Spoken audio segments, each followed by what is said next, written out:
Let us start with the Unit 5, that is File Management System. In this particular unit, we are going to discuss about what is a file, what are the file types, its attributes, and which all operations that can be done, and how the files are stored in the directories, which are the different types of directories, etc. So let us start with the file system. But before that, we, the computer engineers, in our day-to-day life, we make use of this term file very often. So everyone might be knowing what do you mean by a file. So file, we create new files, we save them, we make the changes, that is we update the files, and so many operations in our day-to-day life we will be doing with these things with respect to a file. So at the beginning of this particular subject, we have also seen, that is, what is an operating system and what are its functionalities. So the functionalities of an operating system also include the process management, device management, memory management, as well as the file system, that is file handling, so or file management system. So this is considered as one of the important service that is provided by the operating system. So file management system, it includes file creation, file deletion, updation, how to manage the files, how to move them whenever it is required by the user, how to assign the permissions, how to control the file access among when there are more number of users, and how to provide the security to the user's files. So the file management system includes all these services, and these services are provided to the files by the operating system. So let us start with the file system. So in this we are going to discuss about the file concept, how to access, that is known as the access method, then disk and the directory structure, and what do you mean by file system mounting, and file sharing and file protection. So about these things we are going to discuss. But basically, before we start with what is a file system, so we should discuss about what do you mean by a file. A file is a collection of records, but this records, it is nothing but the related information. So we can say that a file is a collection of related information which is recorded in the secondary onto the secondary storage device. So usually we make use of the disk, that is to store as a secondary storage device to store these files. So file is a collection of records, but these records in turn, it consists of the related information. So this is how we define a file. Now what is a file system?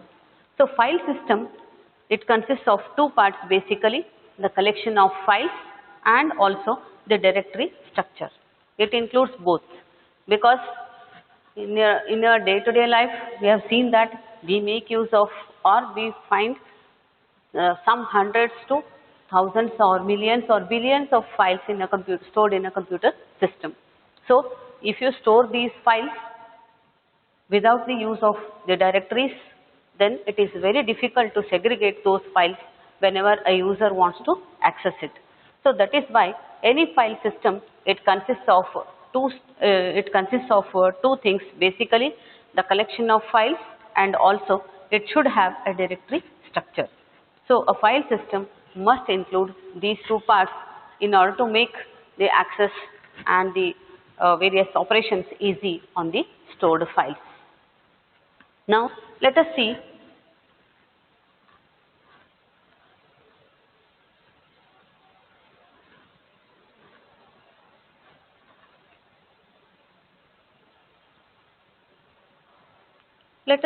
which are the types of data that we are going to store it on these files. So the data can be of type numeric, or it can be the characters, or it can be any binary number, or else we also need to store the programs into the files. The data can be of any of these types, even sound waves can also be the input to the, that is stored in the files. And apart from that, we can store the programs. The programs can be of again different types, like it can be a text file, a source file, object file, and the executable file. So the files are used to store the data as well as the programs, and the data can be of any type, like it may be the text data, or else it may be in the form of images, or it may be binary data, or else it may be the sound waves. So like this, the input data to a file can be anything, or the contents of the file can be anything like this. Then the next is the files are used to store the programs, and these programs can be of different type, like based on which we classify the files as the text file, source file, object file, and the executable files. So what do you mean by a text file? A text file, it consists of the characters. The characters are organized into lines or pages, etc. So in the text files, we can find the characters that are stored in terms of lines and pages. Then the next one is the source file. The source file is a combination, or it is a collection of functions and the subroutines. So which are, we can say that it is a program which consists of the functions and the procedures, and these will be called whenever the main program requires the use of this. Then next is the object files, which consists of the series of bytes organized as blocks, and it is used, or it is only understandable by the system linker. So the object files are nothing but, the contents of the object files are nothing but the number of bytes which are organized into the blocks, and it is useful by the, for the linker. And the next type is the executable file, which is again a series of code sections which are required by the loader, and the loader are going to get them into the memory whenever the execution is to be done, or whenever the execution is to be carried out. So in this way, files can be of different types: object file, source file, then the executable file, or else it will be text file. So this is about the different types of files. Now let us see what is a file structure. How about the file structure? A file structure, it can be a simple record-like structure which consists of lines, and sometimes it has fixed length, and some other times it may be, the length may vary. And then there are some files which consist of the complex structure in which it has a particular format. So then we say that the formatted documents are the examples of this type, and sometimes there may be, the structure may be relocatable load, in the form of a relocatable load file. Then these files can simulate the last two with the first method by inserting appropriate control characters. So let us see first the file attributes. The file attributes, these are the file attributes. The following are the file attributes that we usually make use of this to perform various operations on files. Let us see, first one is the name. So this name is necessary because the users, in a computer system, there may be number of there may be number of users that may be using the system to create their file or to make the updation, etc., etc. And there will be so many different types of files. Not only different types of files, but multiple users will be having their files stored in the system. Hence, it is very difficult to identify if you only number them, file 1, file 2, file 3, file 4, like this. If you number them, it is difficult to identify which file belongs to which user, or else the same user is also unable to distinguish between which file is containing which program or which data. So in order to avoid this confusion, it is better to name the file or use the file name based on its contents. So the file name should be in such a way that it should represent its contents. So then only the users may feel easy to identify their files. So only there should be the file name should be unique. Otherwise, what happens? If you give the same file name for both two or more files, then the contents will be overwritten. So like this care should be taken, or the computer system also takes care of saying that already the file with this name already exists. So if you want to overwrite it, you can do this. Otherwise, it is a unique name. The file name is an attribute, is such an attribute which is unique for the particular file. Then identifier. The next attribute is identifier, which is nothing but a unique tag. So this is in terms of the numeric data, that is a number which identifies the file within the system. So this is useful for the system.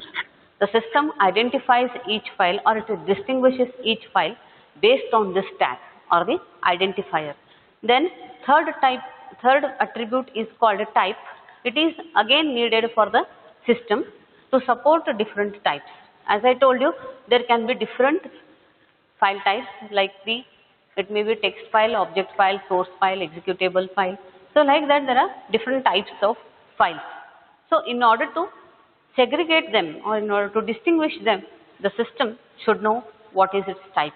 So it assigns a type for that particular data file, and it is so that it becomes easy for the operating system to handle or segregate different files. Then location. So this location attribute, it is like a pointer to the file location on a device. So usually the secondary storage devices are used for storing these files, because the file numbers are so many, and hence the primary memory is not enough. It do not have enough space to store all these files. Hence the number of the files, the user files, are stored onto the disk, and in order to get access to these files, because the users will be continuously requiring these files to perform some or the other operations. So whenever any user wants to perform a particular operation, then he wants to access that file. So for that purpose, the system stores these into a particular location or into a particular directory, etc. So the location is an attribute which acts as a pointer to this file location onto a particular device. In this case, the device can be a disk, that is a secondary storage device. So this location, it acts like a pointer to a file onto a particular device. Then the next one is the size. The size of the file is also, it matters a lot for the system, because it should make a room for its accommodation of that particular file. So whenever user creates a file and wants to store it into that, first it sees the size of the system, the size of the file. So the size of the file is important for the operating system, because it should make a space to store that file into that particular device. Hence the size of the file is also a necessary attribute. Then the protection is also such an attribute which is essential when a file is created. So when a file is created, every user wants that his or her data or programs should be protected from the unauthorized access. No one unnecessary should access to the others files. Hence the protection has to be provided by the operating system, and in this way it can have the control over reading, writing, or updation of the contents of that file. So protection is also an important attribute. Then after that, time, date, and user identification. So why this is essential? So the time, date, and the user identification is required and usage monitor. See the timing which is available in the select a file and right click and go to properties, then you can see that when and where it was modified. What is the time that is it was modified for the last time that you can see, as well as when it was created. So this helps to provide the security for the files. Then usually it is better to save these files or put these files into a directory, so that as I told you, there will be thousands or millions of billions of files stored in a system. So it is, if you store these files into a directory, then it helps the users to identify and access the files easily.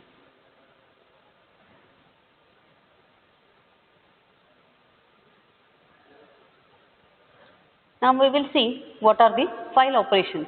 Which are the different file operations that can be performed on the user's created files.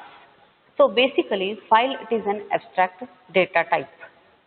So now, which are operations that can be performed?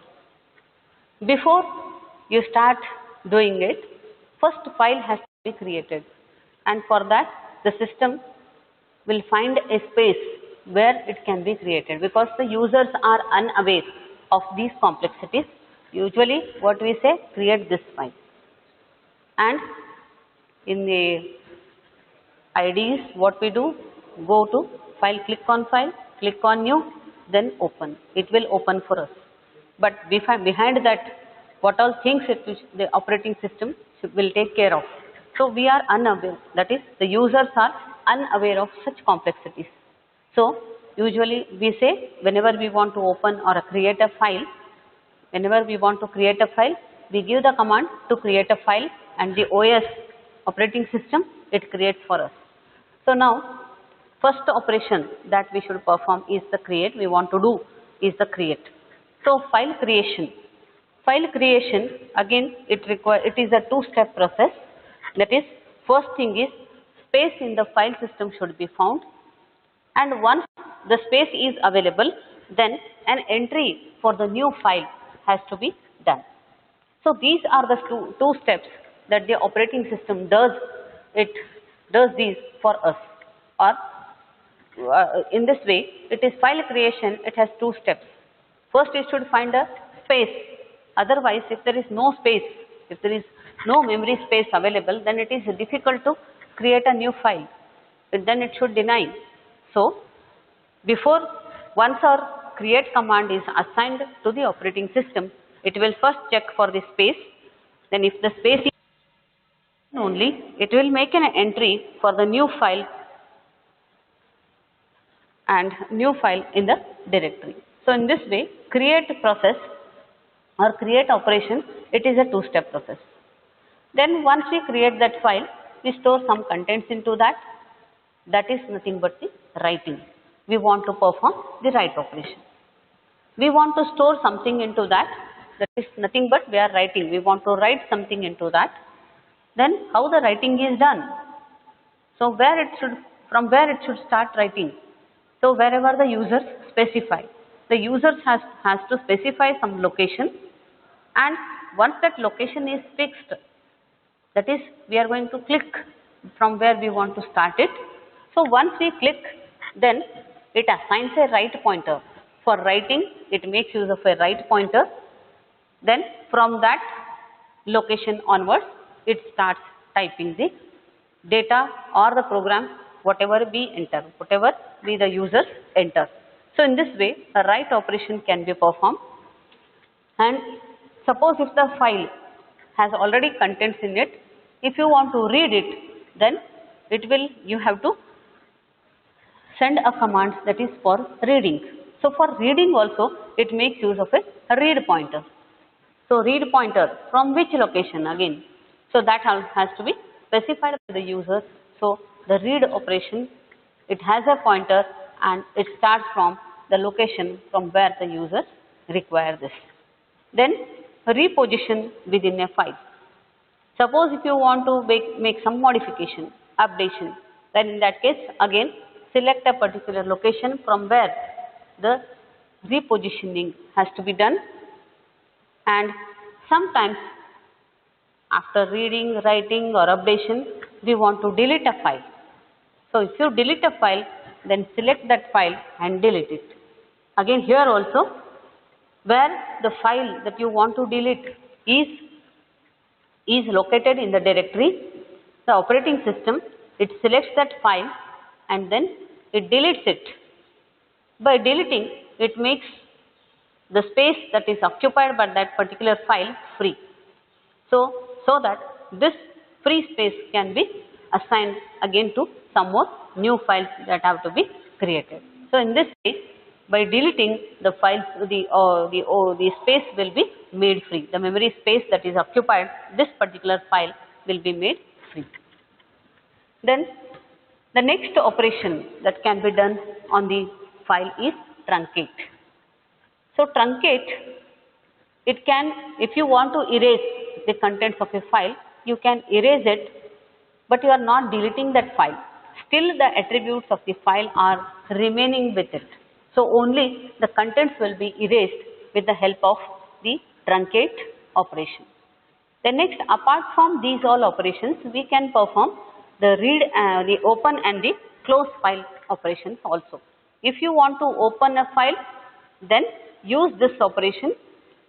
So for that, whenever you give a command to open a particular file, then the operating system searches the directory structure on the disk and move the contents of that particular file to the memory, so that the file is opened for you. The next, whenever you want to close the file, then move the content of that particular file back to, from the memory back to the directory, so that the particular file will be closed. Whenever you want, if you no more desire that, or you no more want that particular file to be open, then straight away close it, so that the contents will be sent back from the memory to the disk. So in this way, these are all the operations that we can perform on a file.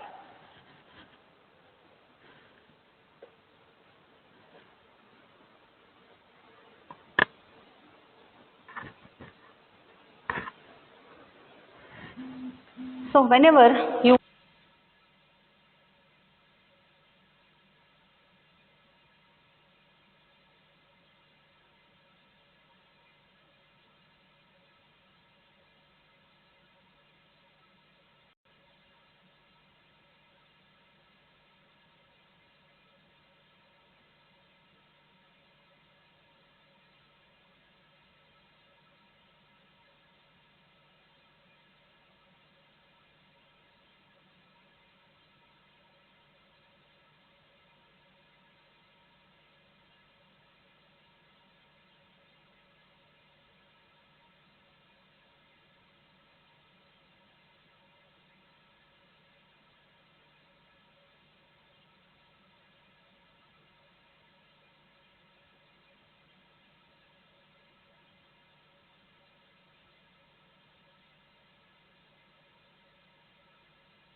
what is the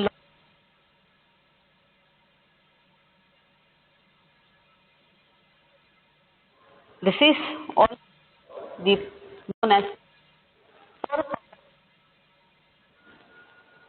per process table. It is stored in the per process table also. So the file open count, it is another count which tells how many number of times a file is open. Because as I told you, if many number of users try to open the same file at the same time, then it is difficult to handle that situation for the operating system. So in this way, several pieces of data are needed to manage the open files. Why it is difficult to manage several files which are opened at the same time? Because the access rights are given to different users in a different way. Some users may be having the information, may be having the right only to open and read that file, that is only read-only format, and sometimes some users are assigned with the right permissions and some other users are given with the permission of execution also. So read, write and execution permissions are assigned to the users based on the access control methods. It is not same for all the users.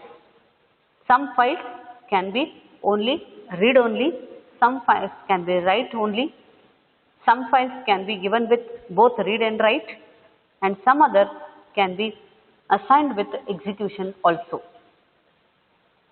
In this way, since the access rights are different or it varies from user to user, it is very difficult to handle for the OS when multiple users wants to open the same file.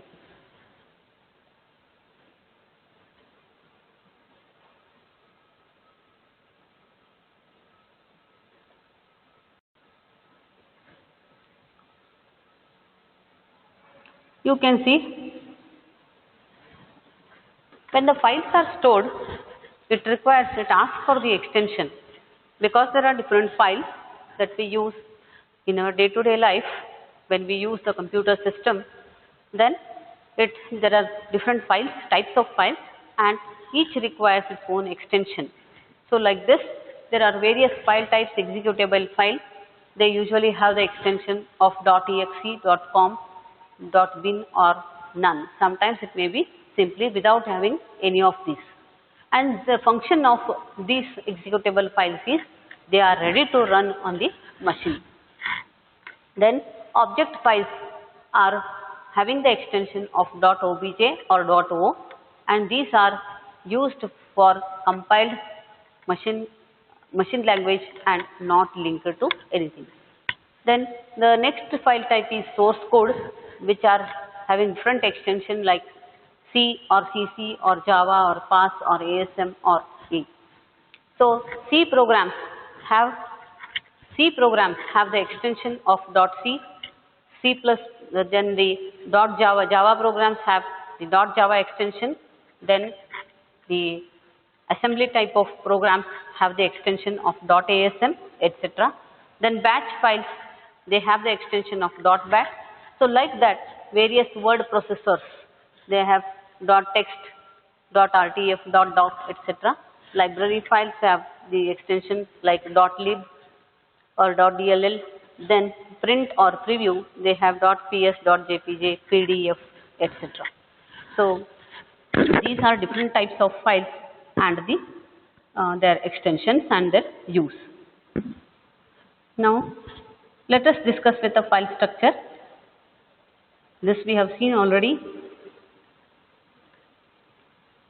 Now we'll see the types of access. So access, as I told you, access permissions can be different, and the type or the way in which the files can be accessed or the contents of the files can be accessed is also varies from files to files. So first one is the sequential access. So sequential accessing of file is like this. Always it should start from the beginning, that is always reading or writing. If you want to do it in a sequential way, then you have to start from this, and then suppose if this is a current position, then if you want, suppose if you want to access any data from this, any program from this particular location, then you have to go back and then access the particular data that you want or the program that you want. You cannot directly access anything from this, the mid location of the file, because this is a sequential file. If you want to go to access any particular data from this current position, but still you have to start from the beginning only. You cannot access or you cannot perform any read or write operation on any location wherever you want. So this is the way of sequential accessing of a file. If you want to access the data or program from any part of this, but still you have to go from the beginning.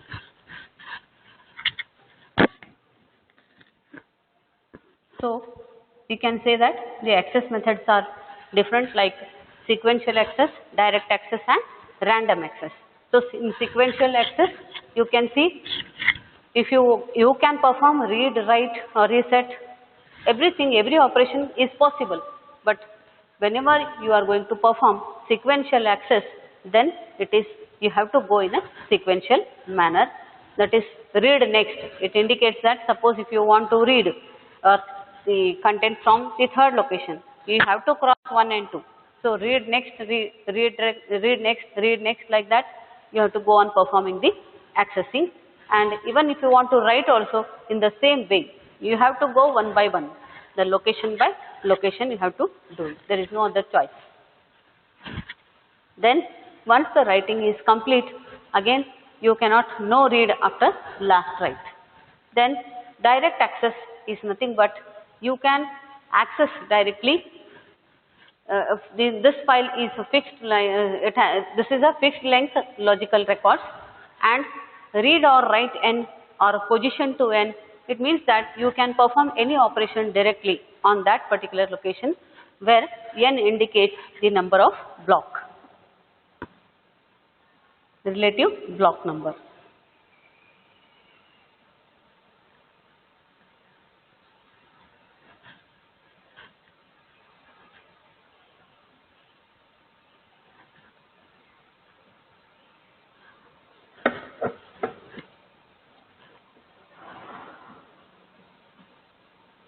Then the files should be stored in the directories. Then only it becomes easier to identify or to get the access to the particular file that is required for the user.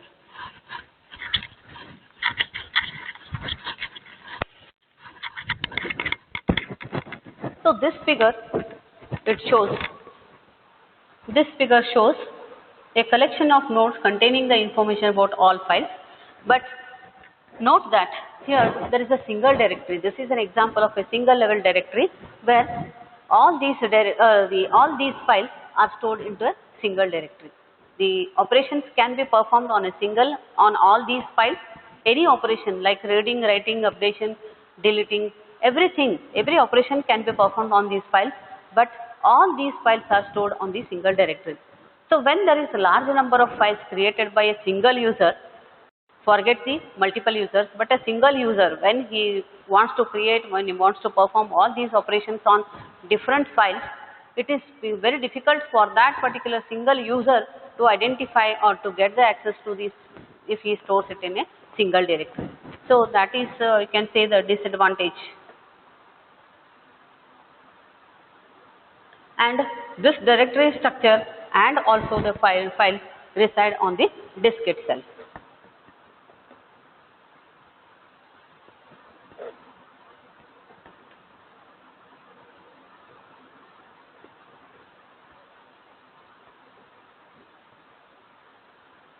So the files can be stored on different partitions also, like this, as you can see in the figure.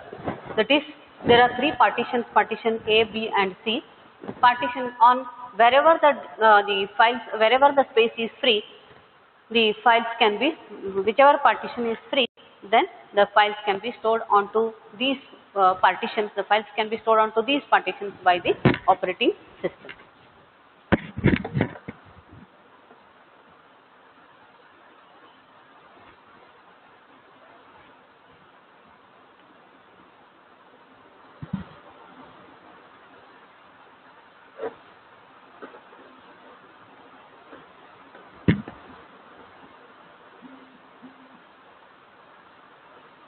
This shows the single level directory where all these whereas all these files are stored onto a single directory.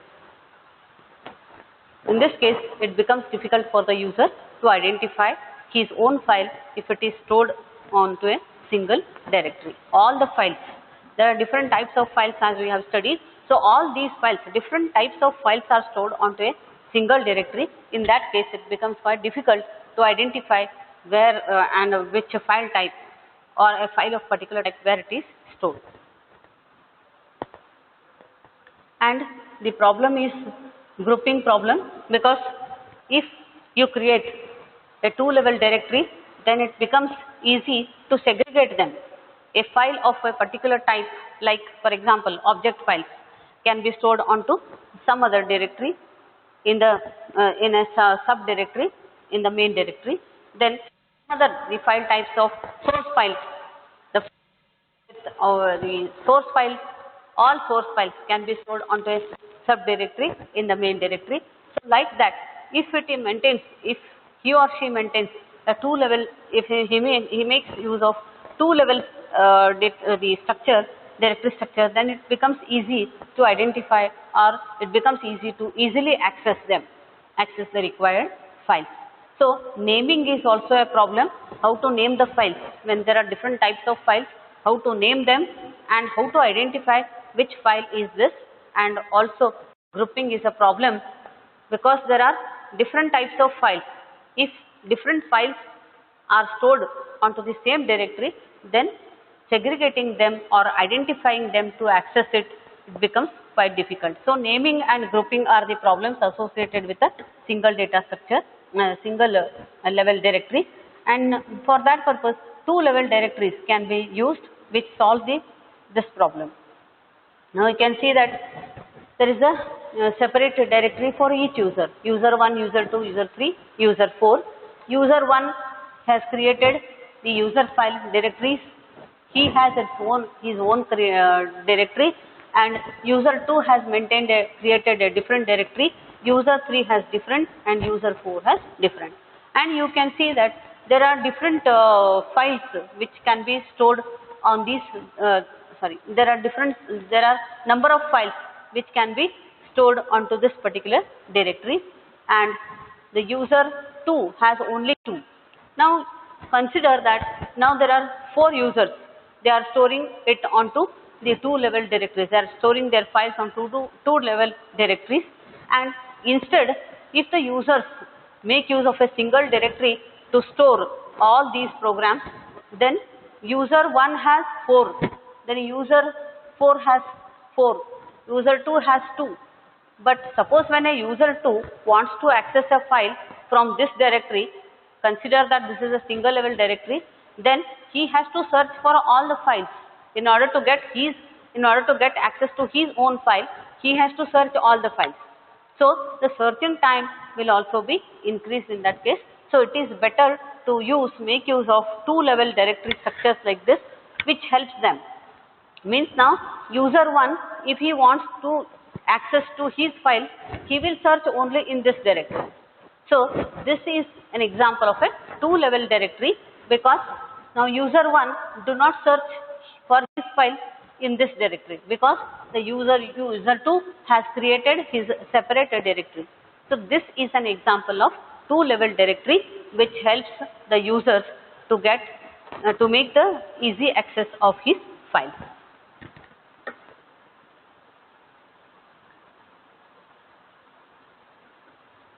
And the advantage is there will be a separate path name for all the files, and you can see the path name will be easy, because both of them, user 1 and user 2, they have maintained separate directories. So that is why even the path name will be different. Whenever user 1 wants to access his file, the path name is different, and user 2 has to access his file, the path name will be different. And the second one is they can have the same file name for different users. Means they can make use of the same file names, because both of them, however, all the users have different directories. They have maintained their own directories. So in that directory, they can make use of the same file names. Then this provides the efficient searching. As I told you, when user 1 wants to access his file, he will not search in the directory of user 2 or 3 or 4. So like that, the searching will be efficient and no grouping capability. So that is why no grouping, that is the problems of grouping will not occur in that case, because they have maintained their own directories. Then other than first one level, level 1 and level 2 directories, we can also have the tree structured directories like this. So the tree structure directory is shown like this.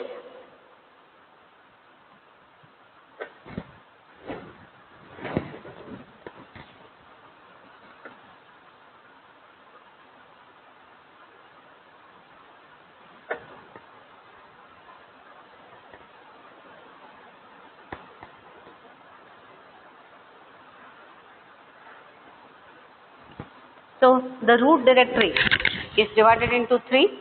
That is, there are three subdirectories in the root directory. It is spell, bin and programs. And the spell has again this the spell has related with this particular directory, which has three subdirectories: stat, mail and dist. And in bin we have find, count, hex and reorder. And in programs we have the specific directory which has three subdirectories: p, e and mail. So like that, this indicates more number of levels. Tree structure, it indicates more number of levels, and you can see that if the bin wants to make use of any particular file, then it should search only, it should have access to only this directory, and from that it can access whatever the file he wants.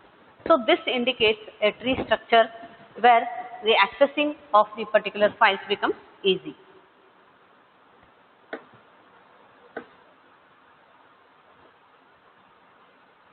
This also provides efficient searching and grouping, no grouping capability, and it also indicates, you can also note that the current directory, that is the working directory, it is the path names are different for this.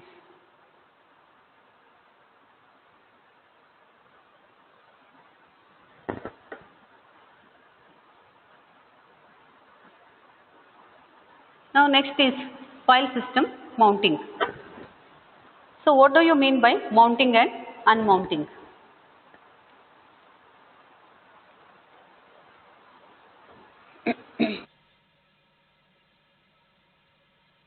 So whenever you want to access any file, it should be mounted. Then only, if it is mounted, if it is not mounted, then it is, you cannot access a required file. So that particular file from the disk, it has to be mounted on the file system, then only it can be accessed. Then here you can see that a mounted file system and unmounted. So in figure B, you can see that it is unmounted, whereas the figure A, it indicates the mounted file, that is whatever you want: Fred, Bill, help and the users. So in the user is a directory. So in that particular, that is a root directory. In that there is a user subdirectory, and these are mounted. Suppose if you want to use any one of this, if you want to access any of these, the content, the files stored in these directories, then before that it has to be mounted. So it has to be transferred from the disk onto the memory. Then only it can be accessed. Here you can see that these are unmounted. This is an example where all these the files are unmounted. Unmounted means they are not available onto the memory for accessing or into the file system for accessing. Only when it is mounted, then only accessing is possible.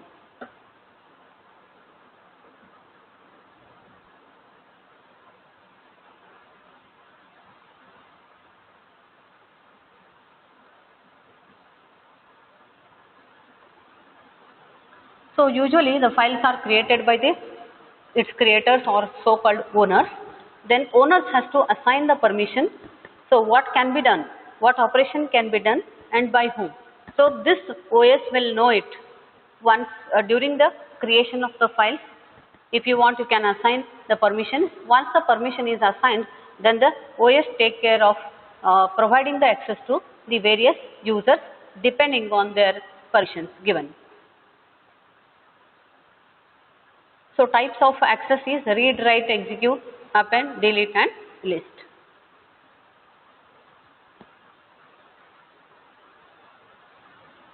So in this way, only You should know how to create the files, what are the file attributes, and what are the permissions that are to be given, and which are the different types of file directories, etc.